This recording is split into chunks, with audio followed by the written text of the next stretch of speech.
Kia ora, New Zealand. Welcome to Sweet Chicken Live. My name's Matt Drake, and this is episode 41. I'd like to welcome this evening my co-host, Brady Kuech. Howdy, Matt. How you doing? Very good, thank you. Very good. Have you had a good week? Yeah, short week. Thank you. Public holidays. Lots of disc golf played over the weekend, was it? Oh, my goodness. Yeah. Saturday, Sunday, we actually had some good weather in the capital finally, but the rain is back. So it looks like we've lost our sunshine. Yes, hopefully that's not it for the spring. We shall have to see. Right, so we've got a great show today. We're going to go through some hot scores in a moment, and then we've got Morgan Harteveld and Adam Rhymes on the show to talk to us about Generation Disc Golf. If you don't know anything about it, and this is all new to you, then stay tuned. They are going to tell you all about it and some pretty exciting stuff that they've got planned, especially for people down south. Adam's then going to stay for Desert Island Disc Golf. And after that, me and Brady got an interesting couple of conversations, which we'll go through. Brady's got some hot takes, and then we're going to go through some upcoming events. So, without further ado, hot scores from down south. Brady, take us away. Down south. Let's go south, all the way to Stewart Island in the Ringa Ringa course. Might be 6 holes, but Morgan Harteveld, our guest tonight, comes in at -2. Congratulations, Morgan. I hear there was a 3-way tie in round 2, so shout out to Adam and Johnny Ferrari. Let's move up to the actual South Island. Invercargill, we have Ethan Stout and Josh Walker coming in at -14. Moving over to Chingford, Adam Fleming throws the perfect round. 9 holes, 9 birdies, 9 under par. Congratulations, Andrew. Incredible round. Sliding over, let's go to Queenstown in the adventure capital. Let's go to Mikey Yu in the Gardens, -17. I really want to know what hole he parred. Well done, Mikey. Out to the beach, always sunny at Tucker's. Gus Van Gisteren comes in at -4. Sliding over to Wanaka in Ely Point, we have Kyle Martin and Matt Pritchard coming in at -3. Out to Lismore, Ryan Cambridge doing it again, -12? Oh, never mind. That's Lismore. I thought it was Ely. I'm just like, did he throw like 2 aces in one round? Well done, Ryan. Up to Jelly Park, we have Gregor, Ashton, and Dylan all coming in at -12. Well done, gentlemen. Good tie there. Out to Queen's Park in Christchurch, we have Jeremy Brookenshire coming in at -8. Ooh, 1 off the perfect round. And then finally at Brooker Ave in Christchurch, we have Jeremy Brockenshire again coming in at -6. And we can't leave the South Island without giving a shout out all the way out in Westport at the Esplanade. Congratulations to Luca LaBelle and your -10 on your hot round for the week. Matt, up to the North Island. Up to the North Island, and starting off in Wellington in the hills at Berhampore, Brady Kuech takes it out with a -8 on the regular tees there. A very good score. Nobody really came close. And at Hikoikoi at the foreshore, Brady Kuech again with -4 out in Petone. At Harcourt Park, it's Mitch Hudson who's been doing the work with a -1 at Harcourt. And at Linklater, Team Sweet Chain's Brock Fraser hits a -5. Across the eastern Flaxmere, Anthony Rogers hits -3. Across the country to Spa Park, and Andy Clune hits -4 on the red tees. And over at Inglewood, Trevor Woolman hits even par to take out the hot score from New Plymouth. Even par is also the best score of the week in McLaren's, where Brad Taylor takes it out. So well done to him.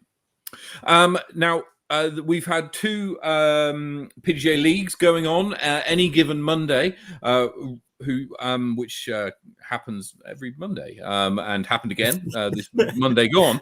Chris Dixon hits the top score this week with a 971 rated 9 under par. So well done to Chris. And at the Berhampore 200 in the capital, it was Brady Kuech who hits the hot round for the week with a 966 rated 8 under par. Played a little bit easier this week, Brady. Yes, the wind wasn't so bad. It was just the rain. We got rain for like the last 5 or 6 holes. So yeah, like it was had the hot front 10, kind of slowed down in the back 10. That rain cooled me off a little bit. So yeah, only picked up 1, not 3 even on the back 10. Yeah. It was the same on the early round. We hit the rain just as we were coming up to the a big hole 7 or 17 as it is on the the hill. On the 20. Lovely stuff. Okay, so now I'd like to bring us in our guests for this evening. Our guests is all the way from down south, is Morgan and Adam, who are part of Generation Disc Golf. Good evening, gents. Good evening. Kia ora, guys. Looking very good. Looking very good in your matching shirts as well. Oh, It's great to see you. Are those How are you bowl guys? shirts? Feel Where do good? those come from? Yep, these are our team bowl shirts, of course, and they're also maybe our party shirts for O'Howe. We'll see. Saturday night party Good shirt stuff. night. Good stuff. Now, many people who are watching will know you. Many people may not know what Generation Disc Golf is about. So, tell us about it. What's it all about? Sure. So, Generation Disc Golf is basically a product of Adam and I driving back from Dunedin from the All Blacks game and going, man, how good would it be if we could just have some baskets and run some events? And then, an hour of the drive went past and Adam goes, I think we can. And then, a few weeks later, we've got baskets and, it's all sort of just kicking off and it's the snowball effect right now. So where it is now and where it's going are probably going to be two pretty different things, but we're just taking it one step at a time. But we're going to put everything into it to make it something pretty special and help grow the sport. Not really all across New Zealand to start with, but the lower south, we really want to help the clubs down here grow the sport. That's sort of our aim and our goal. Okay. So what have you got planned in at the moment? What's kind of penned into the calendar? So we've got spring break on the 13th of November, followed by the Waitapu 2021 beer release at Altitude. And then the O'Reilly Sands. Yep. We've got O'Reilly. So we've got the tournament down in O'Reilly. There's so much going on. It is hard to keep up with, even for us. But we've got Waitapu and then O'Reilly's right after that on the 19th of December. And then we're actually off to O'Howe tomorrow straight after work to go and suss a few things out. And then straight after, we're going to spend the night up there and then we're going to head straight off and meet up with someone a little further south to go and organise another tournament, which we're pretty excited for, which we're not going to drop any information on tonight, but that's coming. Yeah. Well, we should look So is this another guest appearance? Are you just queuing it up, Morgan, for this special release of... Of course. I mean, yeah, that's the idea. We want to be the co-host. I was going to say, I can't have you on every week. This is... we don't want to give away information we don't have, to be fair, though. In all honesty, we want to make sure we've got our ducks lined up before we just go and drop any information. He said it's got to be right as well. Yeah, absolutely. We want to make sure it's right for us because if it's not right for us, it's not right for you. Yep. Now, the already course down in Inverse, is that the Ethan Stout, Johnny Ferrari designed one? Yep, and Jim Hawks as well, I believe. So those guys have got 27 holes mapped out down there. So we're going to be taking on, I think, and I'm sorry, Ethan, if I am wrong, but I think it's a Johnny Ferrari, Jim Hawks course. So we're going to, as I said, we want to work with the clubs, and that's what we're doing down there. We're working with them, going to play their course, and that's hopefully in turn going to help them maybe get some eyeballs on the area down there, and maybe get them a course in down there in the future, or at least help to. That course is incredible. Have you looked at it or played it at all? I've had the pleasure of playing it. I don't think you have. Yeah, no, I stopped off on the way back from Stewart Island. Oh yeah, that's right. Yeah, we had a quick walk around, but just good. Yeah, I've played it. I think probably 2 years ago. Maybe some changes have been made, and I wasn't playing the same course layout. But awesome course. The long drives. It's an old golf course, so long drives, some good elevation, trees, big open fairways. It's got the lot. It looks like it's going to play well. Yeah, for sure. And from a player standpoint, what are you guys what can players expect out of a Generation Disc Golf event? So right now for these 5 events that we're planning for this series, it's no frills. So basically you pay, you play, and the money that goes into the entry fees A good portion of that, I think half or more, is going back to the players. It's really dependent on where we are, but it's a monetary-based thing. But I guess that was the plan, and also now RPM has jumped on board as of just a few days ago, as you would have seen, and they've very, very kindly jumped in and put a $2,500 donation in for they're sponsoring the amateur tour, the amateur side of the tour, well, series. Sorry, it's not a tour, the series. So each event is going to be $500 worth of vouchers, merch, product, whatever. However, we divvy it up going down to the amateur divisions, which is awesome. That's huge. Yeah. So the goal as well, try and introduce some new players to competitive disc golf, try and get some new faces involved and give more people an opportunity to play. Yeah, and moving forward from the 5 tournaments, excuse me, things like the Wahi Tapu are going to be joining into that, and we're also going to be looking into more 2-day events. We've been looking into tutoring, coaching side of things. That's really fresh on the mind, so we need to sort of do it a bit more scouting out, get a bit more information before we can say we're going to do that. But that's on the cards. That's probably next on the cards, to be fair. So you've got some tournaments in the calendar. You got 5 this year. You said there are a series around the lower south. It might be a bit early, but is this the start of something that progresses outside of that area? Oh, I mean, we hope so. We want to work with all the clubs. We're just in the lower south because that's where we are, and I mean that's what's accessible to us right now. If we could make our way out and work with, Christchurch Club, Nelson Club, Dunedin Club, wherever, Auckland Club, the Tahiti Club, we're in. If we can make it happen, Wellington. We're in. Oh well, you guys are pretty good up there. No, we would love, absolutely love to move around the country and work with people, but that's that's up to the clubs and the people who run the courses, private courses, wherever it might be. If they want us to be involved, we would love to. We would love to. If we can help, we will.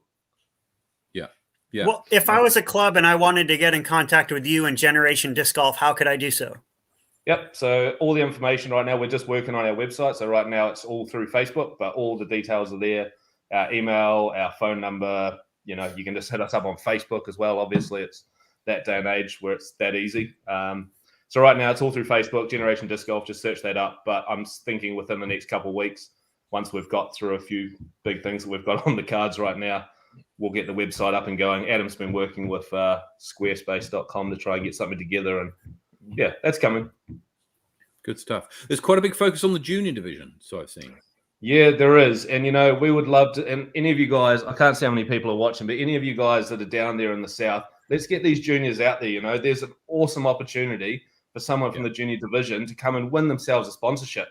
And to be fair, if the juniors don't come, that might not stay there. So we want you guys to come out, get involved. I mean, these tournaments are cheap and they're fun. They're no frills. So, they're as cheap as we can make them to make it actually viable for us to even run. Get these young guys out there. There's plenty of them around. And, we really want to see the juniors, the AM divisions really, really grow and prosper. Talk us through that sponsorship opportunity in the junior division. It is a full team sponsorship from Team RPM. What that entails, I don't have all the details for that, but it is a full team sponsorship with Team RPM. They want that. I think from speaking to Keith, moving forward, they want to have a real good focus on their team and their junior team and just really growing that. And I think, as soon as they seen what we were doing, they were so keen to jump on board with us and merge with us almost, and just we can grow together. So, yeah. Wait, does that mean that Levi can't win a second RPM sponsorship? The double-double, the elusive double-double. Nah, sorry, Levi. But I want you to come and win, mate. I want you to come and join the Open Division and just spank everyone like you have on tour this year, because it's epic. And that's the future right there. Levi was on here, and I've said it in the DMs. You've brought it up. Levi was on here a number of weeks ago, and he said, we need more tournaments. And, that hit home. We were ready to do it, and that just hit home. We're like, stuff it, let's just go. And we did it. And, he's the future of the sport. His brother's the future of the sport.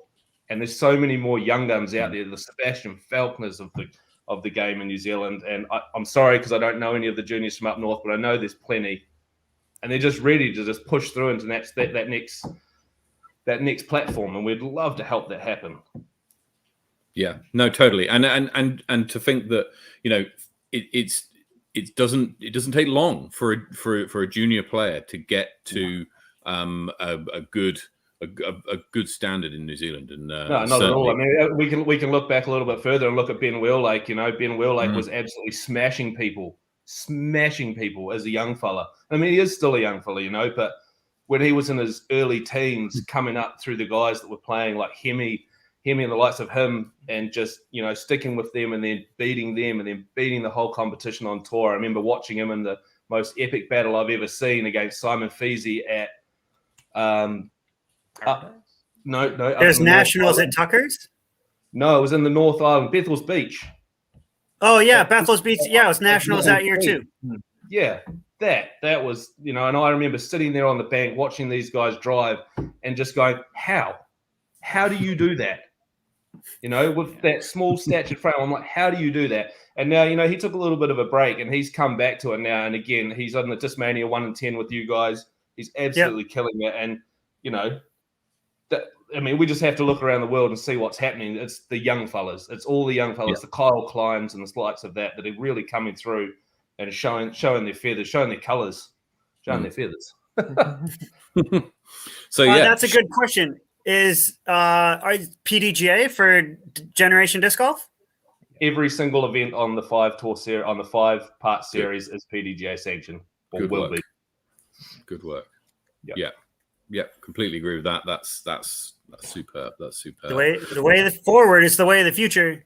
Well, there's no reason. There's no reason why not as well. I mean, it's like $74.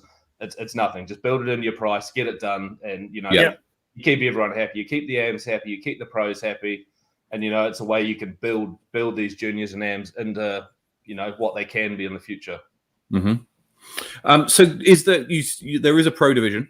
There is going to be a there's a pro purse presumably for the pro division. Do you expect that to be? Do you expect that to be as? I mean, you've got to focus on the AMs, but do you expect there to be a slimmer pro division? We hope not. No, we hope not. I mean, there's cash on the line, and these are PDGA events. There's cash on the line. There's no reason for it not to be. I mean, as much as we focus on the AMs, the RPM sponsorship that's come through, which has really, really helped bolster our events, is really new. That as much as we're focusing on the AMs, we're still focusing on the top end guys as well. We want to see some good battles out there. Tucker Beach coming up in a couple of weeks is an absolute beast of a course, even just on the standard layout. And we're going to see some awesome golf. There's people out there like Roberts and that shooting 10 downs at the moment, and that's incredible golf. Because now, what do you expect payout to be per event for like the pro division? Like it's all entry fee based. It's the rough number is 50%. We want to take 50% to us to actually be able to run the events, and 50% back to the pro division. Pro divisions, FPO as well. Nice. So it all really just depends on how many people enter. The more people, the more money, and it's as simple as that. There's been a lot of tournaments this year that have sold out so far. Like, what are you expecting for minimum players? Are you going to have sellout dates, that kind of stuff? No, I think we've actually gone into this with almost zero expectation. Am I right on that? Yeah. I mean, the first tournament's Tucker Beach. It's the 13th of November, 3 weeks away. And, that's a really quick turnaround tournament. We weren't expecting huge players. We're, mostly just locals. There's a couple of people from down south coming, and Hales and Kyle have just signed up from Wanaka. They're coming over. So we'll see. There'll be a few more trickle in, but, we weren't expecting big numbers for that. We're not expecting the 72s, the 100s, the 140s, the soon-to-be 160s. Yeah. We're not expecting that yet. We're new. Okay. We're building. It's something new. People don't know if they want to do that. But come and try it out, These are just easygoing disc golf events. They're fun. They are sanctioned. And, it's no frills disc golf. Come, play, win some money, go home same day. That's the idea. Is the AM divisions going to be separated, like an intermediate and a novice, etc., or is it one big division? So 5 divisions: MPO, FPO, MA1, FA1, and juniors. Oh yeah, Okay. yeah. Okay, Yeah. Sweet, excellent.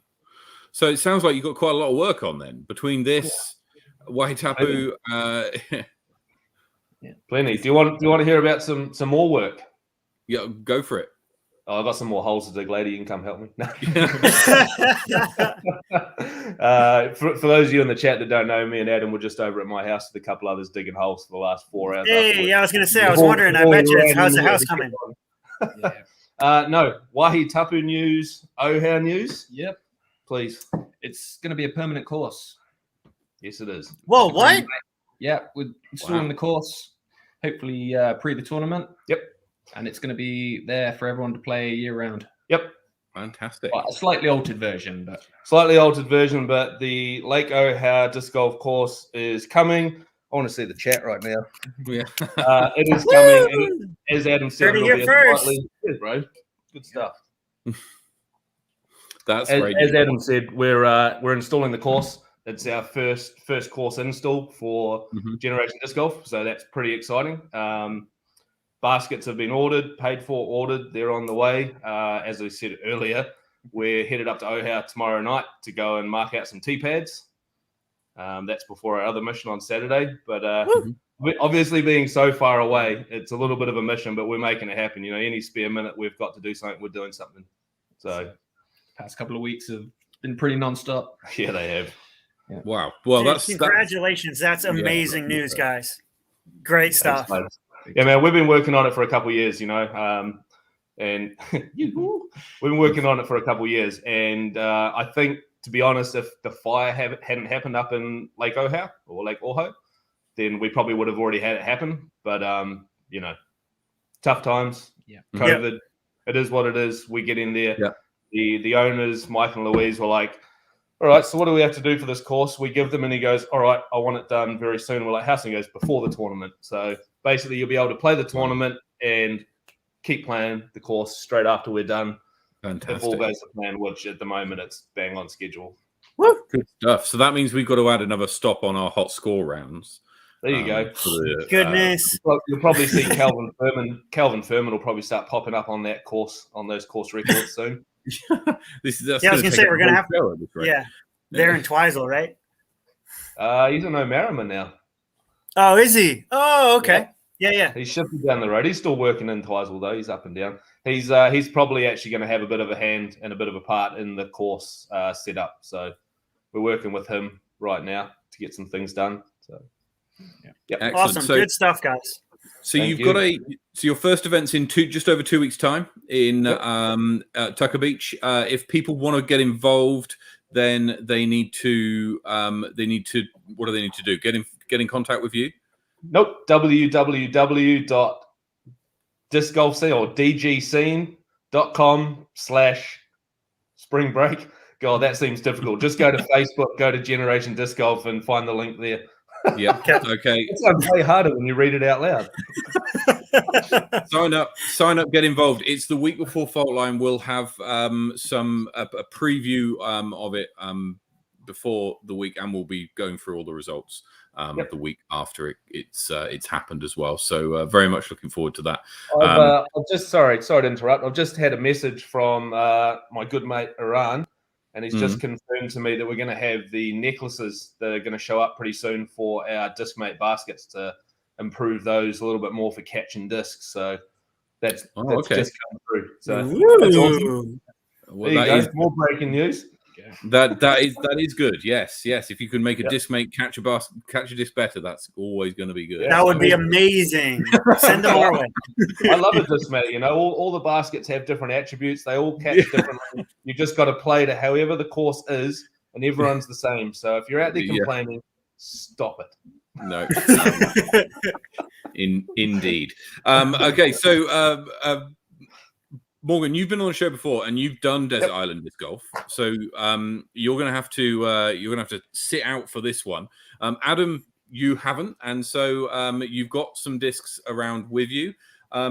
And the premise for anybody who hasn't watched this before is that Adam is stranded on a desert island. And there's a disc golf course there, fortunately. And he's been washed ashore with 3 of his favorite discs and 3 of his favorite card mates. May they be fantasy or real or from the past or from the present. He may know them or otherwise. Adam, so what are you throwing? First up, I had this one arrive the other week. I've been throwing MVs for years, but Woo! yeah. Yeah, good work. Absolutely. It's an awesome putter. Super straight, a little bit of fade. Yeah. Yeah.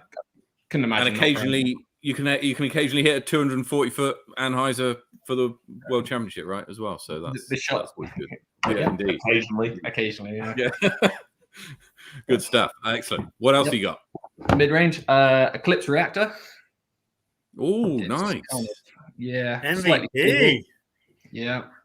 Yeah, lots Very of that. good. We don't get too many MVPs on Desert Island Disc Golf. But this No, is well, Adam's the MVP I was king. going to say free today. Got the Elaine King. And a 5 photon. photon.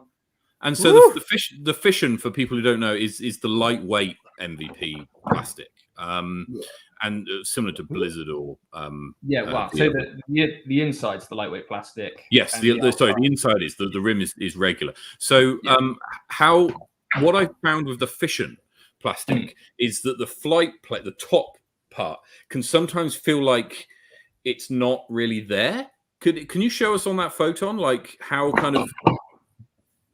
much you can kind of bend it in? Because I had a fission Tesla that was so thin that it is really thin, but I also find that helps a little bit with the grip.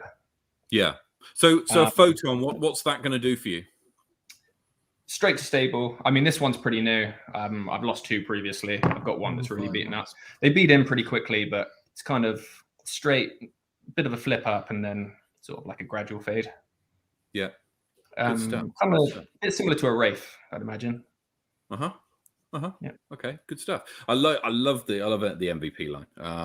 I love MVP. So yes, good work. Now, who is on your card? Who are you playing with? Yeah, slot 1. It's got to be this guy. Playing together for years. Excellent. Yeah, excellent. And then I think it would be a shame not to have a couple of pros on there. So Conrad, try and recreate the shot. And player I've always been fascinated by for years is Eagle McMahon. Ooh. What he can do with a disc is pretty impressive.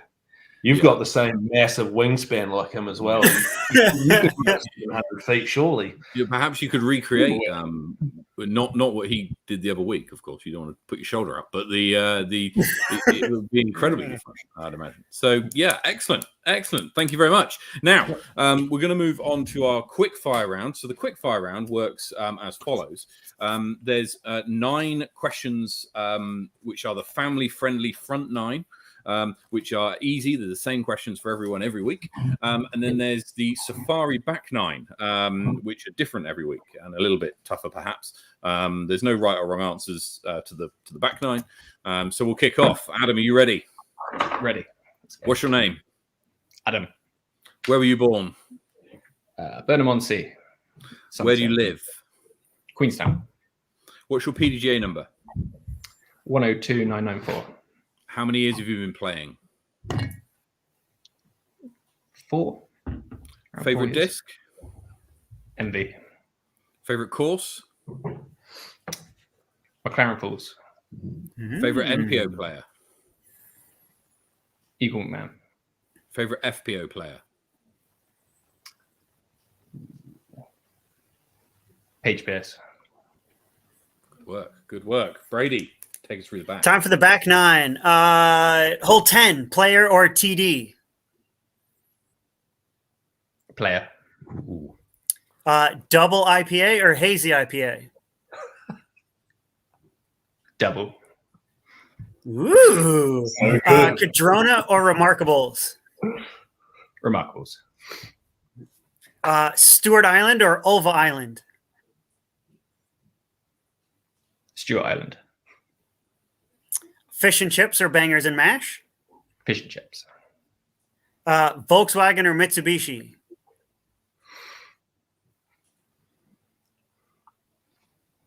Volkswagen. Which one's better to work on? Oh, Mitsubishi. I heard that and I was like, to work on I or to knew what drive? you were thinking. Altitude or Smiths? Ooh. Smiths. Chris Dixon. Bowling League or Struggle Street League? Oh, Bowls.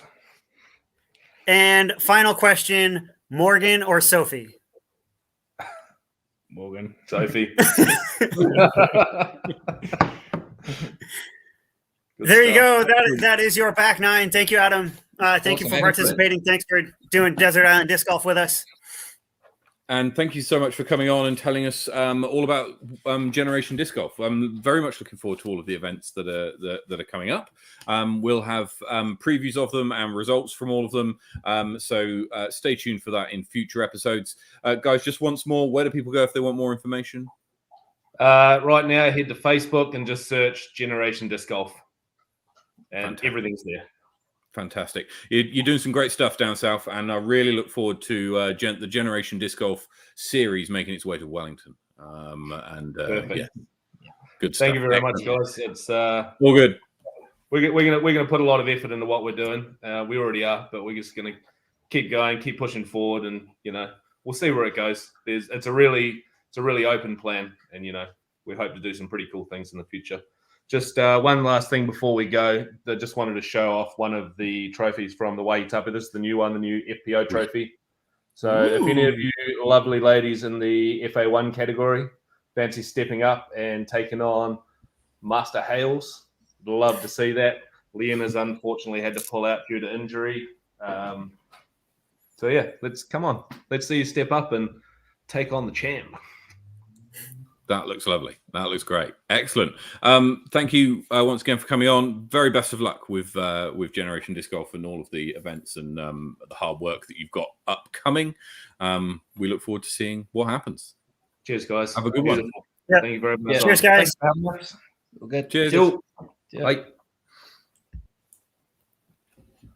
Well, they've got some work to do, eh?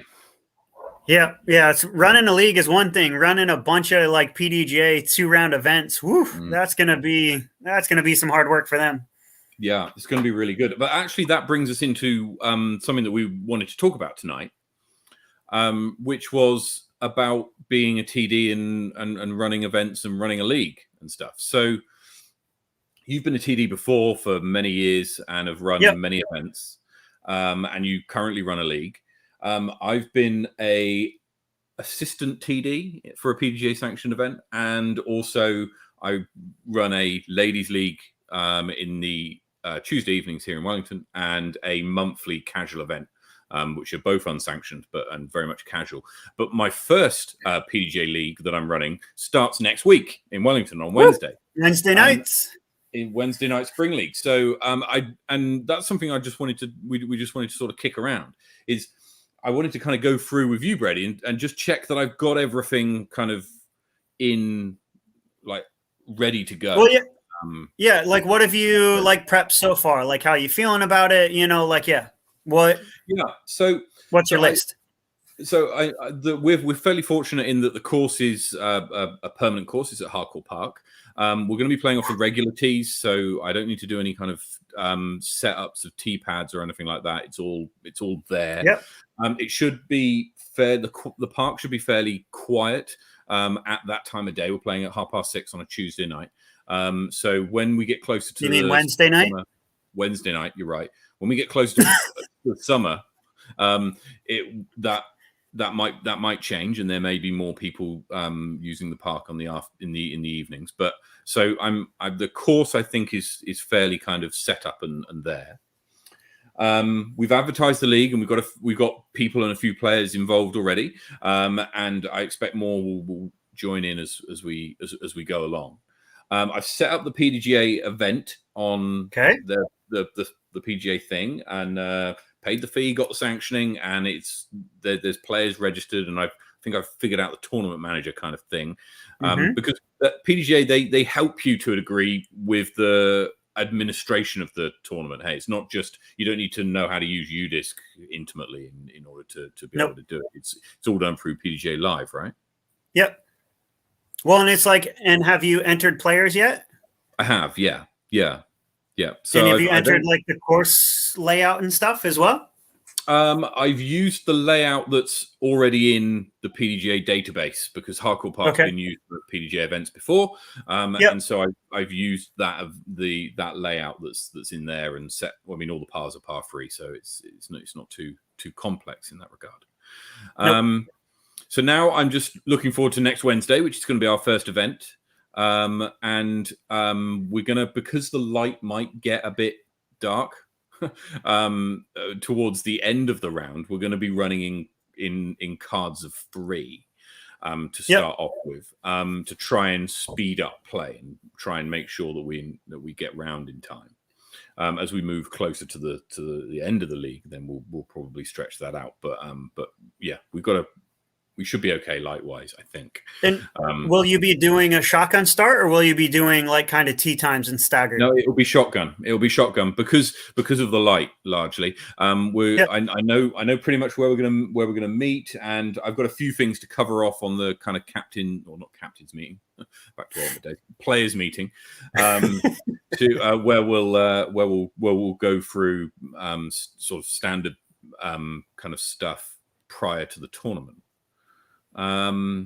Is there anything that I've missed? Obviously, one of the things that's come up with stuff that I've done in the past is PDGA can be finicky. I do know that they've just introduced 2 people can keep a scorecard online at the same time, but potentially talking and like as part of your players meeting, being like, oh, have one person score in PDGA, have one person score in UDisc, so that you have a backup. So that way, if like the PDGA doesn't log the score or it gets erased, that you might have that kind of backup, or even the, like, you know, maybe have a couple paper cards in your car, maybe just in case. Okay. Yeah. Because I've actually heard that PDGA and UDisc aren't as tight as they were. I don't think you get your UDisc subscription as part of your PDGA membership anymore. And the fact that the PDGA have introduced second people being able to score on as part of their live app suggests that they're not leaning on UDisc to provide that digital backup, perhaps. So I don't know. I don't know too much about that. But So I think we're more or less ready to go because the course is a permanent one. It's not. I don't need to pop anything up. It's just we just turn up and go, really. Just remind people of some of the things that are different about a PDGA league. In that we should avoid smoking and drinking and stuff during the round. Drinking is allowed in a league, actually. Oh, is it really? Okay. Yeah. Well, there we are. There we are. I didn't know that. My league there's 2 divisions. I've got FPO and MPO. And I set it up that way because if you take cash in a league, it doesn't affect your professional status. Correct. So if you're an AM ordinarily and you want to preserve your amateur status, you can play in a professional league. You can take cash in that league for winning, and it doesn't then that won't then affect your amateur status for future events. So I'm just running 2 divisions. Sorry. An FPO division and an MPO division, and there'll be cash prizes for the top group of people, right? Who depends on how many people in total play. Bray, if you bring up the comment, Matt, Bray brings up a really good comment that yes, like drinking is TD discretion. Largely, your Bray is correct. So Bray talks about it's TD discretion for drinking, and also the idea of a public area that certain places it is like an alcohol ban zone. I don't believe Hardcore Park is an alcohol ban zone. I know it's okay at Barronport in town because it's on the like public golf course, so that's fine. But that's kind of the one of the things to mention. Also, potentially kind of consider and think about a force majeure. So like the idea of like just kind of health and safety stuff of like COVID is kind of going around at the moment. So just kind of things around that and maybe suggesting things to players, and also things such as like rain, thunder, like an earthquake and that kind of stuff. Those are things that can kind of happen outdoors. We actually just recently at Barronport had one of the disc golfers was struck by a golf ball playing in Berhampur over the weekend. And so the idea of we thankfully enough have 2 players who are first responders and in the health field, like who are able to respond to that event, thankfully. But, like that's potentially something to think about as a TD, like that. It's a little bit, like if you're just kind of playing a casual round, cool, but it's, the idea of you have to think a little bit more than just your card now that you're being a TD. You have to think about all the cards. Yeah. Because, I do want to play, and I think I should be able to, given the number of people that are going to be playing. How many are signed up so far? We've got about half. We've got about 10 signed up at the moment. 10? Okay. So I expect that'll grow. I mean, we get those kind of numbers for. That's the kind of numbers that Berhampur's getting. It's the kind of numbers that Any Given Monday's getting. And Struggle Street is etc. Yeah, we're sitting. I think at like 18 for Berhampur 200. Yeah. So I mean, if we can, and I think that may grow as the tournament sort of progresses, if you like, as we get more into the summer. But actually, something I did want to touch on and kind of mention is how easy it was to set myself up as a PDGA official. I had to do this, or I chose to do it prior to the Women's Global event that we held here in Wellington, which was the largest women's disc golf tournament ever in New Zealand. It was Paula was the TD, but I was the assistant TD, and I had to pass a test on the PDGA website. You have to, I think there's a fee as well. The fee's fairly nominal, but the test it's an open book multiple choice test, which you can retake as many times as you like. And so I would encourage anybody to who's got kind of an inkling of, wouldn't it be good if, to just do it, because it will take you an evening to brush up on some of the tournament pack and the rules, and to have them to hand, and to do the test and to all of that kind of stuff, and you'll then be able to run any kind of sanctioned event. I think, is it for 2 years the official exam is valid for? So and that just opens way more options, right? And to have a league that's sanctioned, I think adds a little bit more legitimacy. It means that people can get their they can get their, more people can play PDGA sanctioned and rated rounds, which I think is a good thing as well. And hey, if I get to ever play an elite series, I won't need to do the exam prior to entry. So yeah, and as we've seen actually, where there's a rule potentially coming in, which means that everybody who plays in a B tier will need to be a PDGA member. Currently, elite series, I think you have to be a PDGA official. I wouldn't be surprised if in years to come there was something along the lines of, in order to play A tiers or majors, you need to have some form of, something like that. Certainly in Ultimate, I think, at the highest level. Yeah, I was going to say, is there anything like that in Ultimate? So I played World Masters in 2018, and you did need to have the rules accreditation. You needed to be accredited by WFDF and take an exam and all the rest of it in order to be able to be eligible to play in that tournament. I wouldn't be surprised if it kind of filters down. It won't. I'm not saying that it's going to happen overnight. And certainly, if you're someone who just sort of likes turning up playing C tiers, that's certainly not going to affect you any time soon. But I wouldn't be surprised if we saw it in sort of A tiers in the States and majors, that you had to be certainly majors and elite series. You already have to be a PDGA official. All the top pros are. Yeah. Any thoughts on that? Well, actually, I was going to ask you. So, like, I've taken the test for multiple years. So, like, Middle Earth Open, like, I've been an official for like 7 years now. And so, like, how did you find the test and the questions? Did you pass it your first time? No, I didn't. I mean, I didn't either. Like, so, no, and I'm not hating on it. I found them to be interesting. It was really, it was quite, the ones I got wrong were the ones that were where they really honed in on a kind of on a kind of piece of detail. And I know what they're doing with that. They're not looking to kind of catch you out necessarily. What they're doing is they're making sure that you've read all the details by asking you a set of certain questions, just picking out each, one or two. Yep. You don't go through it in sort of with a fine-tooth comb. But what you do get is open book, so you can have the tournament manual open on your web page or on another screen or whatever. If you've got the book, then you can use that, or the book. Book. and you can take it as many times as you like. So if you fail it, you take it straight away after. It doesn't cost you any more to do that. You can just do it. So you pay for the certificate, is what I should say. So you can take it as many times as you like. When you pass, then you pay, and when you pay, you then become the official. So I think that's the way around they do it.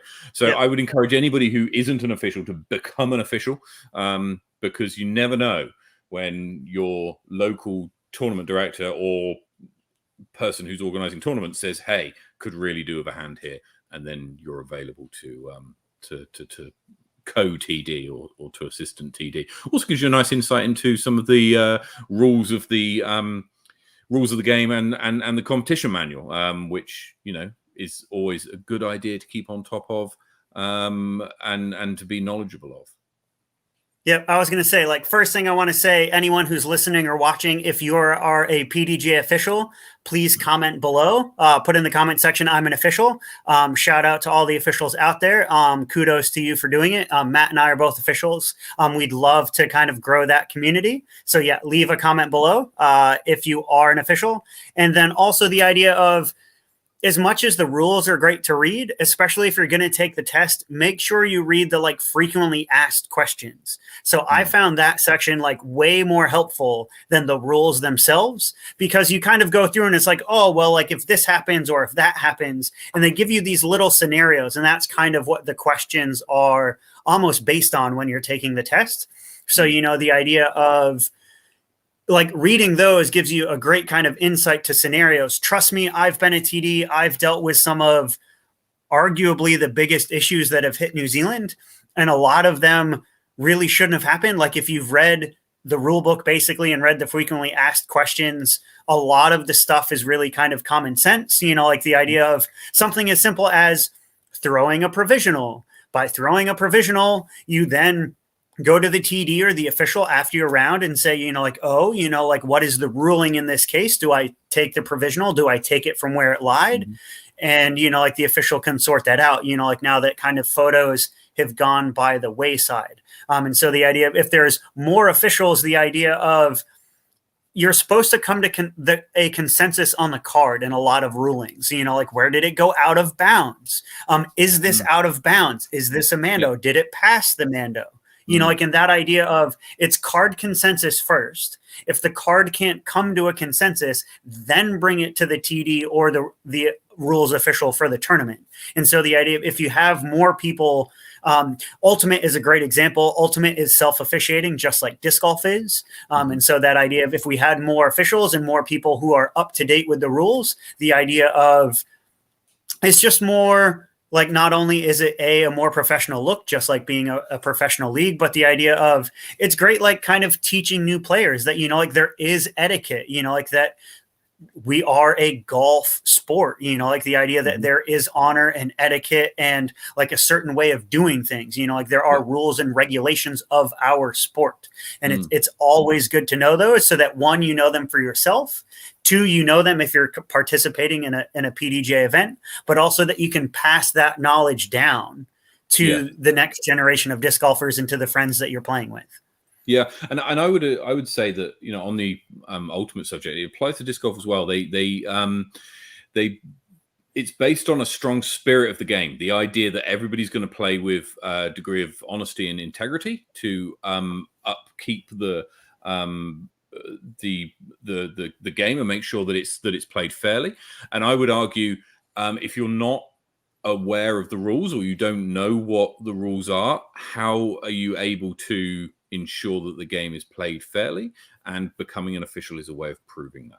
And so, so Bray's saying it took 2 hours. Morgan's saying it takes 10 minutes. It's probably going to take you somewhere in between, if we're being honest. And probably, I was probably closer towards the 2 hours than I was the 10 minutes. Probably over, but, to be fair, Morgan did say that he was going to start coaching as part of Generation Disc Golf. Maybe he should coach the next generation of officials. Maybe that's a 10 minutes, Morgan. 10 minutes. Yeah, maybe, or maybe we could run it as a special show, an online class. Hey, Brady. Hey, I'm down for that. And then everybody can take the exam at the same time. Anyway, I don't know what we're talking about. Right. What else have we got for this week? Well, the other hot take that I wanted to talk about too is I know that it's not the off season for New Zealand, but it is the off season for the States. So there's not a lot going on in international news, but everyone has started to announce tournaments for next year. They've also announced it's the off season. So coming from a new player, Matt, you know, like when it comes to the off season, typically that's time to hone your game and to like work on skills that you are struggling with throughout the year. Yeah. So as part of your game or just disc golf in general, if you are going to tell a new player, like work on this to improve your game the most this offseason, what tip would you give those players? That's a real... Okay. Like what? Well, where could you personally, as a player, so like the idea of you're currently, you know, like winning and competing well in the amateur division, where can you save the most strokes on the course? Okay. For me personally, this off season, I should be working on my distance because I'm struggling. I find that my upshots are okay. I feel comfortable with them. With the vast majority of them, my putting is I think good. I think putting is something that you should just do all the time, right? And it should just be in the background, just chugging along. It shouldn't be something that you and actually Levi brought it up a couple of weeks ago, how in the run up to a tournament he'll putt heaps and I don't know, do like 100 putts a day or whatever in the run up to a tournament. I think that kind of thing is a really strong thing to do. But for me personally, it's distance, and the reason is and Berhampore is a great example of this. When it comes to the regular tees at Berhampore, I can get myself inside circle 2 for a look for birdie on pretty much every hole, right? When I then go to the championship tees, which are obviously further and yet short, some of them par 4s, that's not the case, and I don't always find that's the case. So what I want to do is I want to improve my distance. Currently, I can get to about, I haven't measured it recently, but I reckon I can get to about 80 to 90 meters is kind of where I'm topping out, which for some courses, right? For fault line, I'm not going to have an issue because there aren't really many holes that you're going to be looking to get a birdie on that are longer than that kind of distance, right? Yep. All the holes at hardcore that you're going to be looking to attack on are shorter than that. Yep. I was gonna say the only things over 100 meters at fault line at Hardcore Park is hole 2, which is 104, hole 4, which is 114, and hole 5, which is 122. Yeah, and you know, hole 4 and hole 5. Here's another hot take. I'm not looking to birdie them. If I come away and bonus birdies, then great. And actually, I reckon that hole 4 and 5 will probably play in the hardest quartile of holes, if you like. 17 will be the hardest hole on the weekend, guaranteed. Undoubtedly 17 will. But I reckon that hole 4 and 5 will probably play in the hardest 6. Right? Yep. Middle 6, hard 6. They're in the hard 6. So I'm not looking to take a birdie on those anyway. I'm looking to get a free. Certainly where I am. So for me, it's distance. How and you know, I know what that is. It's doing the hard stuff. It's going out in a field and throwing, and then getting someone to go look at my technique and say, "Nah, actually do this." But something which I have done recently, which I felt was good, was extending my final step of my X step. Right. So this is something I deliberately started doing, and I felt like I was throwing further, and I don't know. I don't know whether I was. It certainly felt like I was, and I feel like I got some distance with it. So I'm going to keep practicing that and keep practicing getting the smoothness of that pull through with a larger final step of my X step. So that's going to be my focus for the next certainly few weeks. What about yourself as a more seasoned pro? What are you looking at? Goodness. Like you said, putting is huge. It's definitely super important for me. My putting probably saves me strokes. It also gains me strokes. So the idea of I tend to be good out to circle's edge, which is better than a lot of my competition. So it's like, as long as I can get into circle one, because typically I have the distance to do it, I need to be making those putts. So, like there's a lot in that for me. Consistency is the other big one. So I've been playing with a lot of, now that the league, like Barrenpour is up and coming, there's a couple players like Simon Fogarty, Young Ha, Brett Carlisle, like we're having really good weeks and they're starting to push me. And so the idea of, like if I'm having an off week because it's extra windy and I'm not putting well, or, like I'm just not confident in my discs at a certain distance, that they're starting to catch me and push me. And so like having that consistency, like week out. And it's one of those things that with the trend, like I'm still kind of learning my Discmania disc, like I love being part of Discmania 1 in 10, but I've been playing with Discraft for 10 years. And so that idea of like learning these Discmania discs, like the logic I can put in my hand and I instantly know what it does, but I threw a stalker for years. And then now just recently putting an FD into my hand. Oh my goodness. One, I have extra distance, and two, I have extra touch, but like learning that touch in Wellington wind has been something crazy. And so there's that confidence for me, and a lot of people will talk about it. So like for me, it's field work and getting in the reps. Like this past week, like I had the hot round at Barrenpour again, like an ace helps, of course. But the idea of, like you said, like I was making those birdies on the attackable short holes. The problem was I wasn't making those on the long holes. And normally that's what separates me. On the short holes, I can make it up on the putts. Like my upshots and drives aren't super accurate, super close. But the idea of typically if I'm 10 to 15 meters farther, it means I'm getting into circle ones, like on a par 4 a lot easier than other players. And so typically I can make those birdies on the long hole. So I'm making up shots on the champ tees. I didn't this week. And so like 966 is in the right direction, but the idea of, it's like it all came on the front 10. And so it's really that consistency, like week in and week out, and like knowing and stepping up to each shot and having a shot for it. Like I'm really looking forward to, there's a 1-day event up in Tauranga. Going up to play that course, I tend to play it well, and I'm interested to see what it's going to be like with my Discmania discs, like and going to be able to kind of attack that course. And the idea of, like my Enigmas, which I've been leaning on for my distance of, they're super touchy, but the idea of I'm starting to dial them in, like I'm starting to, you talk about like needing distance, and I love getting the people coming up and being like, oh, I need help with distance, like I'm maxing out. And I'm like, well, can you birdie hole 5 in Patonia?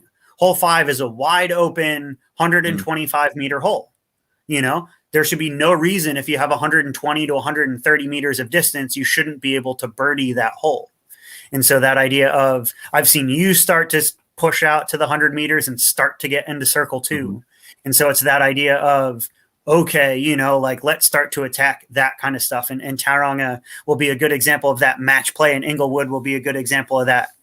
Like kind of that, just kind of dialing it in and just doing the work, whether it's field work, whether it's getting out to the course, and just being ready for all conditions. And so, like the putting in the work and building that confidence back up going into the summer for me is what I'm working on. Something which I'd like to talk about in a future show, actually, and we kind of touched on it just now, and Zach brings it up as a good comment as well, which is course management, if you like, going into rounds and figuring out what are you going to attack and what are you going to leave alone, and something I'd like to do prior to Fault Line, we've got 3 shows before Fault Line, is to go through the Hardcore Park course and talk about some of the holes that we'd attack and some of the holes that we'd because I think it's really important to know. I've got a plan for going into Fault Line. It's going to be the first time I'm going to be playing MPO, and it's going to be. I've got a plan for every hole I know which ones I'm going to attack. I know which ones I'm going to leave alone. And so there's some holes out there I've got no intention of taking a birdie or even attempting to take a birdie on, because I know that if I try, there's more of a chance that I'll screw it up, and that'll be and that'll be the end.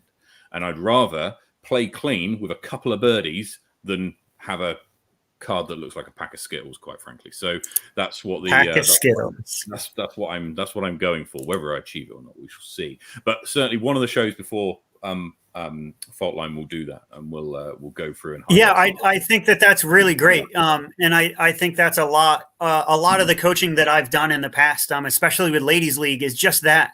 The idea of like, here are these ladies, like Tinta and Kath are kind of great examples of people I've coached in the past, like where their personal best is like +6, like on a 9-hole course, which is, to be honest, is great for them. But that idea of it's like, okay, well, if it's +6, it's like if you threw everything as a par, like you'd be even, you'd improve by 6 strokes. Yeah. And literally huge. Yeah. Like, and so that, like, having a plan, like that mental side of the game, exactly. Like everyone, us guys, we want to be the hero, throw the hero shot. Like there are a few holes at Hardcore Park that are great examples of that, like that they're, every hole at Hardcore Park is a 2-shot swing, because honestly, every hole you can birdie, but every hole you can bogey, and you can bogey really easily. That's going to be a great episode. We'll have some different opinions as a first-time MPO player and a more seasoned MPO player. We'll have some different opinions on what our attack holes are going to be, certainly. And I think we can do. I'll come into it a little Simon Lizotte, so I can come into it a little aggressive, and I can tell you some lines and that kind of stuff, and you can come into it a little more Nate Sexton, a little more conservative. Yep, that sounds good to me. Right, let's move on to upcoming events that we have around the country. As we said, Wellington Midweek Spring League starts next Wednesday. If you want to be involved, give us a shout. On the 6th of November is the Delta Blues Buster in Tauranga, which Brady was just talking about, and Hosker in Wellington. If you're around for that. So Hosker, we're going to do the draw. We're going to spin the wheel next week as to what the theme round's going to be. We've got 3 choices this month. So we've got what have we got? We've got the back 9, we've got Petone Extreme, and we've got a bag tag scramble, right? So everybody who turns up with a bag tag gets it in, and then if you finish first, you get the lowest bag tag out of everybody who plays. It's not just the people in your card. So hopefully that gets voted for, because I quite fancy doing that. Then the week after is the Bros for Change Charity Classic and the Spring Break in Tucker Beach, which Morgan was just talking about. Fault Line Fury is the week after that. Then Wahitapu, then Inglewood. And then Day in the Dunes in Invercargill to round out the year. And as you can see, South Island Champs, Southern Smash Rego opens 5 o'clock on Sunday, the 31st of October. Are you registering, Matt? You going? I shall have to ask. And I shall have to see. Maybe. I'd love to come down. I certainly would. I'm going to Heislander, so that might. I don't know. 2 weekends down south. Yeah, I don't know. I would love to go, and certainly the guys down in Invercargill put on a cracking show, and we'll have a few of them on, I'm sure, before the stay down for a week. Yeah, right. Thanks, Andrew. We'll have them on the show certainly before. The Smash, talking a little bit more about that, but make sure that you set your calendars and your alarms for 5 p.m. on the 31st, because that one will sell out in minutes, I suspect. So make sure that you're one of those who gets in. No change to the